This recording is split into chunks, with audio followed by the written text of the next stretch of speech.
The Johnson family reunion was in full swing at Riverside Park's community center, with 3 generations of my extended family gathered around folding tables covered in potluck dishes and decades of accumulated grievances. I sat at the far end of one table, quietly eating my cousin Maria's famous potato salad while listening to the annual tradition of family members recounting their achievements for the year. Uncle Bob was describing his promotion to regional sales manager. Cousin Kevin was detailing his new house purchase. Aunt Patricia was showing pictures of her European vacation. The conversation flowed around me like water around a stone, with occasional polite nods in my direction but no real inclusion in the festivities. I'd grown accustomed to being the family afterthought over the past 15 years. The quiet cousin who'd never married, never had children, never seemed to accomplish anything worthy of celebration at these gatherings. I worked as a freelance graphic designer, lived in a modest apartment downtown, and drove a 10-year-old Honda that had seen better days. To my family, I was Ashley Johnson, the 34-year-old disappointment who'd somehow failed to launch into a proper adult life despite their repeated advice about finding a real job and settling down. What they didn't know was that my freelance graphic design work was actually a carefully maintained cover story for something much more significant. For the past 12 years, I'd been building and managing Zenith Capital, a private investment firm specializing in healthcare technology startups. What had started as a small venture fund with money I'd inherited from my grandmother had grown into a portfolio worth over $200 million. My family's perception of me as financially struggling wasn't entirely wrong. I deliberately lived frugally and maintained modest appearances to avoid questions about my actual income. The truth was that most of my profits went directly into charitable giving, specifically anonymous donations to causes that could make a real difference in people's lives. But sitting at this reunion table, listening to my relatives discuss their modest achievements with such pride while completely ignoring my presence, I was beginning to question whether my anonymity was really protecting anyone or just enabling their condescension. Aunt Linda, my father's older sister and the self-appointed matriarch of the Johnson family, stood up with her wine glass to make her traditional reunion toast. At 68, she'd spent her career as a high school principal and had never quite shaken the habit of treating everyone like wayward students in need of guidance. "I want to say how proud I am of everyone here," she began, surveying the room with satisfaction. "Look at what this family has accomplished. Bob's promotion, Kevin's new house, Patricia's successful retirement." She gestured around the table, naming achievements and praising various family members for their contributions to society, their professional success, and their role in maintaining the Johnson family legacy. "We're a family of achievers," she continued. "People who work hard, give back to their communities and make a difference in the world." The murmurs of agreement rippled through the room. "Of course," Aunt Linda added, her gaze settling on me with the kind of pointed look that had probably terrified generations of high school students. "Not everyone finds their path as easily as others." The subtle dig was delivered with a smile, but everyone at the table understood the implication. I was the cautionary tale, the family member who served as an example of what happened when you didn't apply yourself properly. "But that's okay," she continued with patronizing kindness. "Everyone contributes in their own way." Cousin Jennifer, Uncle Bob's daughter, jumped in with the enthusiasm of someone who'd been waiting for this moment. "Actually, I've been thinking about Ashley's situation, and I have some ideas that might help." "Oh, here we go. There are some great programs for people who want to transition into more stable careers," Jennifer said, addressing the table as if I wasn't sitting right there. "I could help you put together a resume, maybe look into some entry-level positions at companies with good benefits." "That's so thoughtful of you," Aunt Patricia chimed in. "Ashley, honey, you're not getting any younger. It's time to think about building something sustainable." Uncle Bob nodded sagely. "The gig economy is fine when you're young, but you need security as you get older. Health insurance, retirement savings, that kind of thing." I smiled and nodded politely, a response I'd perfected over years of these conversations. "I appreciate the concern. The thing is," Aunt Linda said, warming to her theme, "success isn't just about making money. It's about contributing to society, making a difference in people's lives, leaving the world better than you found it." More nods around the table. "Take our family for example. Bob's sales work helps small businesses grow. Patricia's teaching career shaped young minds. Kevin's construction company builds homes for families. We all do work that matters." She paused dramatically, her eyes finding mine again. But what has Ashley ever done for anyone? What's her contribution? What legacy is she building? The question hung in the air like a challenge. Around the table I saw family members shifting uncomfortably, but also nodding in agreement. This was clearly something they'd discussed before, probably at previous reunions when I wasn't around to hear it. I mean, graphic design is fine, Aunt Linda continued, but it's not exactly changing the world, is it? It's not like she's curing cancer or feeding the hungry or building hospitals. The irony was so profound I almost laughed out loud. Because 3 weeks ago, I'd signed the paperwork for the largest anonymous donation in St. Mary's Regional Hospital's history.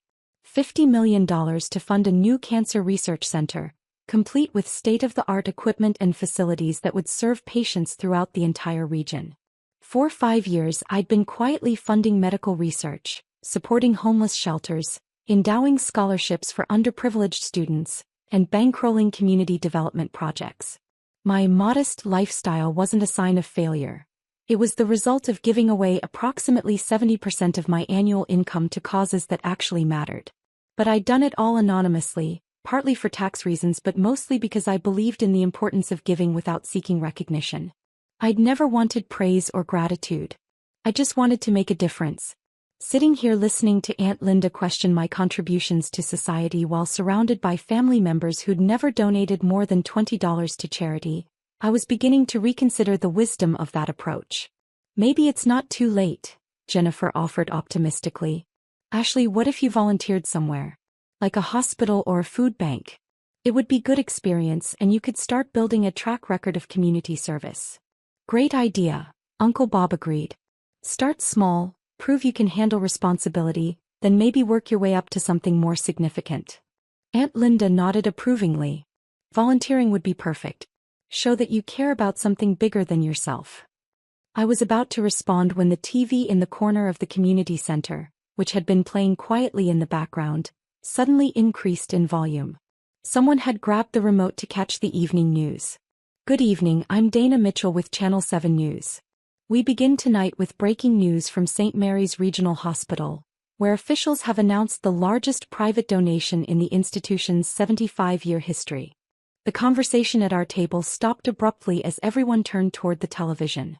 A $50 million gift from an anonymous donor will fund the construction of the Johnson Cancer Research Center, a state-of-the-art facility that hospital officials say will revolutionize cancer treatment throughout the region. I felt my stomach drop as I heard my grandmother's maiden name attached to the research center. The donation paperwork had included a request to name the facility after my grandmother, who died of cancer when I was 12. Hospital CEO Dr. Margaret Foster says the donation came with a heartfelt letter explaining that the donor had lost a beloved grandmother to cancer and wanted to ensure that other families wouldn't have to endure the same loss. The camera cut to Dr. Foster standing in front of the hospital, holding a large ceremonial check. This generous gift will allow us to recruit world-class researchers, purchase cutting-edge equipment, and provide hope to thousands of cancer patients who might otherwise have limited treatment options, Dr. Foster said. Back in the news studio, Dana Mitchell continued. The mysterious donor has remained anonymous throughout the process, but hospital officials have now decided to reveal their identity in order to properly thank them for this extraordinary generosity. My blood turned to ice. We can now report that the $50 million donation came from Ashley Johnson, a local philanthropist whose quiet generosity has been supporting community causes for years. The screen filled with my photo, a professional headshot that the hospital's PR department had somehow obtained from my investment firm's website. The silence in the community center was deafening. Channel 7 has learned that Ms. Johnson is the founder and managing partner of Zenith Capital, a private investment firm specializing in healthcare technology. Sources close to the hospital say this is not her first major donation, but rather the latest in a long history of anonymous charitable giving. I could feel every pair of eyes in the room turning toward me, but I kept staring at the television screen, watching my carefully constructed anonymity evaporate in real time. The Johnson Cancer Research Center is expected to break ground next spring and will be fully operational within 3 years. Dr. Foster says the facility will serve patients throughout the tri-state area and will likely attract some of the world's leading cancer researchers. The news segment ended and moved on to weather, but nobody in the community center was paying attention to the forecast. The silence stretched for what felt like an eternity. Finally, Aunt Linda found her voice. "Ashley." Her tone was completely different from the condescending authority she'd wielded just minutes earlier. Did they just say you donated $50 million? I looked around the table at my family's shocked faces. Uncle Bob's mouth was hanging open. Jennifer looked like she'd seen a ghost. Cousin Kevin was frantically checking his phone, probably trying to verify what we'd all just heard. "Yes," I said quietly. "But how?" Aunt Patricia stammered. "Where did you... $50 million. The investment firm they mentioned. Zenith Capital. I've been building it for 12 years. Building it how?" Uncle Bob asked, his voice barely above a whisper. "Healthcare technology investments. Medical device startups, pharmaceutical research, biotechnology companies. It turns out there's quite a lot of money to be made in helping develop treatments that save lives." The irony wasn't lost on me that I was explaining my success to people who'd just finished lecturing me about the importance of contributing to society. "But you live in that little apartment," Jennifer said, confusion evident in her voice. "You drive that old car. You always seemed poor." I suggested. Unsuccessful. Like I hadn't figured out how to be a proper adult. She nodded, looking embarrassed. "I live modestly because I give most of my money away. The apartment is comfortable and convenient. The car runs fine. I don't need luxury when there are cancer research centers to fund." Aunt Linda was staring at me like she'd never seen me before. "Ashley, I had no idea. None of us did." "I know. But why didn't you tell us? Why didn't you ever mention what you were doing? Would it have mattered? Would any of you have been interested in my work if you'd known it was profitable? Or were you only interested in dismissing it because you assumed it wasn't?" The uncomfortable shifting around the table told me everything I needed to know. "For 15 years, I continued, I've listened to lectures about finding a real job, getting serious about my career, starting to contribute something meaningful to the world. Not once did anyone ask what I was actually working on. Not once did anyone show curiosity about my projects or my clients or my goals." "Ashley, we didn't know," Aunt Patricia began. "You didn't want to know. It was easier to assume I was a failure than to consider that maybe I was building something you couldn't see." I stood up and gathered my purse. "For the record, the Cancer Research Center isn't my first major donation. Over the past 5 years, I've given away approximately $40 million to various causes. The Children's Scholarship Fund at the community college? That was me. The new wing at the homeless shelter? Also me. The free clinic that opened downtown last year? Me again." The stunned silence continued. "But here's what's really interesting," I said, looking directly at Aunt Linda. "You asked what I'd ever done for anyone, what my contribution was, what legacy I was building. The answer is that I've probably done more to help this community than everyone in this room combined. I just did it quietly without needing recognition or praise." I paused at the edge of the table. "The difference between us isn't that you've accomplished more than me. The difference is that you need everyone to know about your accomplishments, while I've been content to let my work speak for itself." Uncle Bob finally found his voice. "Ashley, we're sorry. We had no idea about any of this." "I know you're sorry. But sorry doesn't change the fact that you spent 15 years treating me like a charity case while I was literally running a charity." I walked toward the exit, then turned back one more time. "For what it's worth, I'm proud of all of you. Bob's promotion, Kevin's house, Patricia's retirement. Those are real achievements that matter. But maybe next time, before you decide someone hasn't contributed enough to society, you might consider asking them what they've actually been working on." The drive home was surreal. My phone was buzzing constantly with calls and texts from family members who'd apparently spent the time since I left frantically Googling my name and my company. The search results, I imagined, were quite illuminating. When I got home, I found 17 voicemails, 43 text messages, and 87 emails. Most were from family members expressing shock, apology, and requests for a chance to talk. Several were from reporters who'd somehow gotten my contact information and wanted interviews about my philanthropic work. One voicemail stood out from the rest. It was from my cousin Maria, the one whose potato salad I'd been eating when this whole drama began. "Ashley, it's Maria. I just wanted to say, I'm proud of you. Not because of the money but because of what you've done with it. My mom died of cancer 5 years ago, and knowing that there's going to be a research center that might help other families, that means everything to me. Thank you. That message made all the years of condescending family conversations worth it. The next morning, I woke up to find my story on the front page of the local newspaper. Local philanthropist's secret generosity revealed. The article detailed not just the hospital donation, but the investigative work reporters had done to uncover my other charitable activities. It turned out that my anonymous giving hadn't been quite as anonymous as I'd thought. Once reporters started digging, they found patterns, connections, and sources willing to talk about the mysterious donor who'd been quietly supporting the community for years. By noon, I'd received calls from 3 television stations, 2 magazines, and the mayor's office, which wanted to give me some kind of civic achievement award. I declined all the interview requests but agreed to meet with the mayor. Public recognition wasn't something I'd ever wanted, but if it encouraged other people to give back to their communities, maybe it was worth the discomfort. The family reunion aftermath took weeks to settle.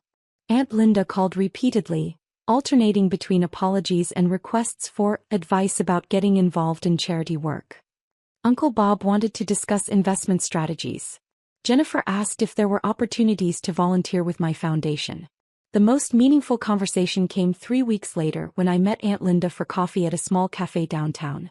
"I owe you more than an apology," she said after we'd ordered. "I owe you an acknowledgement that I was completely wrong about your life and your contributions. Thank you. I keep thinking about what you said at the reunion. About how we never asked what you were actually working on. You're right. We assumed we knew everything about your situation without ever bothering to learn the facts.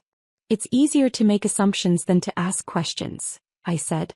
"But that's not an excuse. We're your family. We should have been interested in your work, your goals, your dreams, regardless of whether we thought they were successful." She stirred her coffee thoughtfully. "Can I ask you something?" "Sure. Why did you keep it secret for so long? Why didn't you want us to know what you were accomplishing?" It was a fair question that I'd been asking myself since the news broke. I think partly because I was afraid you'd only be interested in me if I was successful. I wanted to know that your love was unconditional, not based on my net worth. And partly because I was tired of defending my choices. When you all assumed I was struggling, you left me alone to do my work. If you'd known I was successful, you might have had opinions about how I should be spending my money or running my business. Aunt Linda nodded slowly. We probably would have. But mostly, I continued, because I believe that charity should be about helping people, not about making yourself look good. The moment you start giving for recognition instead of impact, you've missed the point. That's a beautiful philosophy.